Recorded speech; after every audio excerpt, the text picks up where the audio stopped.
Estudo sobre o Evangelho de Lucas, parte 87, dia 20 de outubro de 2023. Parábolas da semente de mostarda e do fermento. Lucas capítulo 13, do versículo 18 ao 21.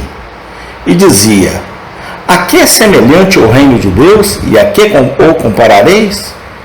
É semelhante ao grão de mostarda que um homem, tomando-o, lançou na sua horta e cresceu, e fez-se grande árvore, e em seus ramos se aninharam as aves do céu. E disse outra vez: a que compararei o reino de Deus? É semelhante ao fermento que uma mulher, tomando-o, escondeu em 3 medidas de farinha, até que tudo levedou. Lucas 13, 18 e 21. Há um interesse peculiar nas duas parábolas contidas nestes versículos. Nós os encontraremos 2 vezes entregues por nosso Senhor e em 2 períodos distintos em seu ministério.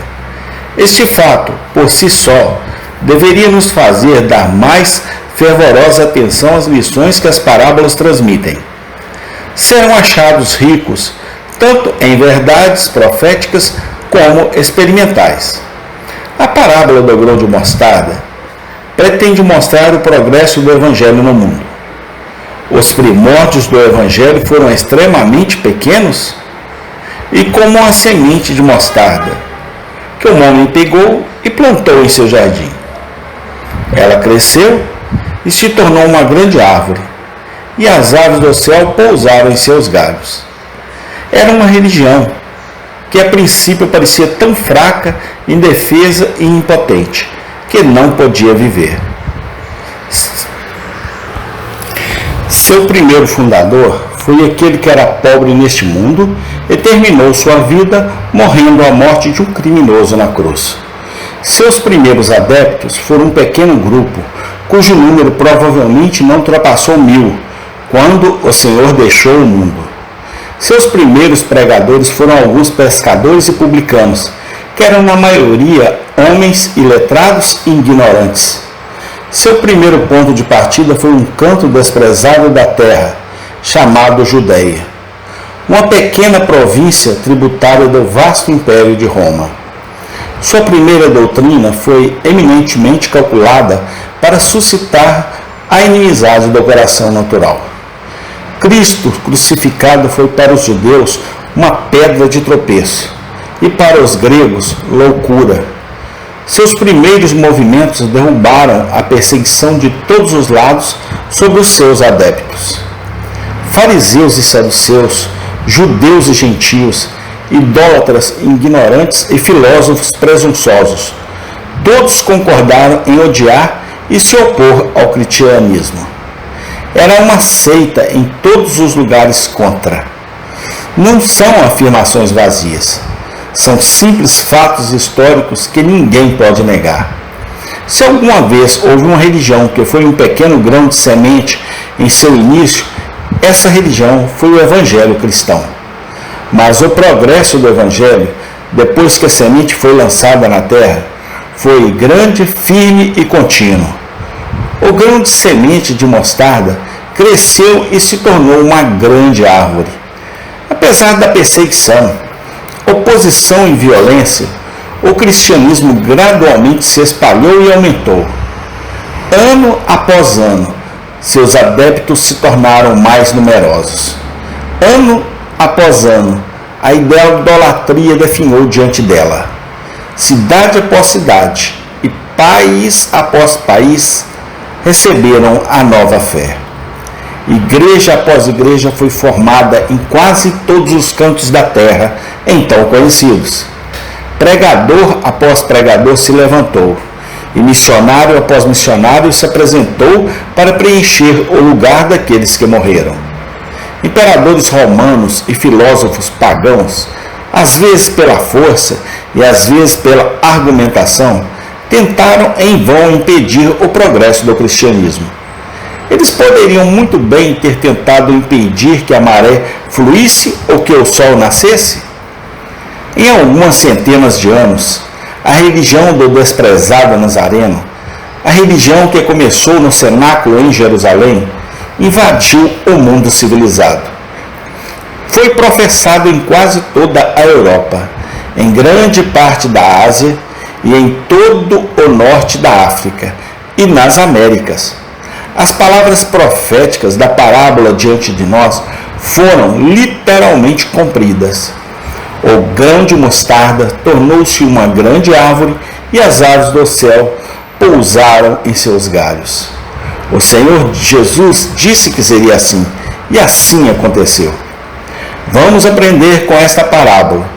Nunca desesperar de qualquer trabalho para Cristo, porque seus primeiros começos são fracos e pequenos. Um único ministro em algum grande distrito urbano negligenciado, um único missionário em meio a miríades de pagãos selvagens, um único reformador no meio de uma igreja caída e corrupta. Cada um deles pode parecer à primeira vista totalmente improvável de fazer algum bem. Aos olhos do homem, o trabalho pode parecer grande demais e o instrumento empregado bastante desigual. Nunca vamos dar lugar a tais pensamentos. Lembremos-nos da parábola diante de nós e tenhamos coragem. Quando o cumprimento do dever é claro, então não devemos começar a contar números e conversar com carne e sangue. Devemos acreditar que um homem com a semente viva da verdade de Deus ao seu lado, como Martinho Lutero ou Knox, pode virar uma nação de cabeça para baixo. Se Deus está com ele, então ninguém será capaz de resistir a ele. Apesar dos homens e demônios, a semente que ele semeia se tornará uma grande árvore. A parábola do fermento destina-se a mostrar o progresso do Evangelho no coração de um crente. Os primeiros primórdios da obra da graça em um pecador são geralmente extremamente pequenos. É como uma mistura de fermento com um pedaço de massa. Uma única frase de um sermão, ou um único versículo da Sagrada Escritura, uma palavra de repreensão de um amigo, ou uma observação religiosa casual ouvida, um folheto dado por um estranho, ou um pequeno ato de bondade recebido de um cristão. Alguém dessas coisas, muitas vezes, é o ponto de partida na vida de uma alma. Os primeiros atos da vida espiritual são muitas vezes pequenos ao extremo, tão pequenos que por muito tempo não são conhecidos, senão por aquele que é o sujeito deles, e mesmo por ele, não são totalmente compreendidos. Alguns pensamentos sérios e picadas de consciência, um desejo de orar com sinceridade e não formalmente, uma determinação de começar a ler a Bíblia em particular, uma atração gradual pelos meios de graça, um interesse crescente pelo assunto da religião, um crescente desgosto por maus hábitos e maus companheiros. Estes, ou algum deles, são frequentemente os primeiros sintomas da graça, começando a mover o coração do homem e da mulher. São sintomas que os homens e mulheres mundanos podem não perceber, e os crentes ignorantes podem desprezar, e até mesmo os velhos cristãos podem errar. No entanto, muitas vezes são os primeiros passos no poderoso negócio da conversão. Eles são muitas vezes o fermento da graça operando no coração. A obra da graça, uma vez iniciada na alma, nunca ficará parada. Gradualmente, ela levantará todo o caroço. Como o fermento, uma vez introduzido, nunca pode ser separado daquilo com o qual está misturado, pouco a pouco, influenciará a consciência, os afetos, a mente e a vontade, até que todo homem seja afetado pelo seu poder e ocorra uma conversão completa a Deus. Em algum caso, sem dúvida, o progresso é muito mais rápido do que em outros. Em alguns casos, o resultado é muito mais claramente marcado e decidido que em outros. Mas, onde quer que uma verdadeira obra do Espírito Santo comece no coração, todo o caráter é mais cedo ou mais tarde fermentado e mudado. Os gostos do homem e da mulher são alterados. Toda a inclinação de sua mente se torna diferente. As coisas velhas passam e todas as coisas se tornam novas. 2 Coríntios 5,17. O Senhor Jesus disse que assim seria, e toda a experiência mostra que assim é. Vamos aprender com esta parábola. Nunca desprezar o dia das pequenas coisas na religião. Zacarias 4,10. A alma deve rastejar antes que possa andar e andar antes que possa correr. Se virmos qualquer sinal de graça começando em um irmão, por mais fraco que seja, então agradeçamos a Deus e tenhamos esperança. O fermento da graça, uma vez plantado em seu coração, ainda levedará toda a massa. Tendo por certo isso, que aquele que em vós começou a boa obra, a aperfeiçoará até o dia de Cristo Jesus. Filipenses 1,6.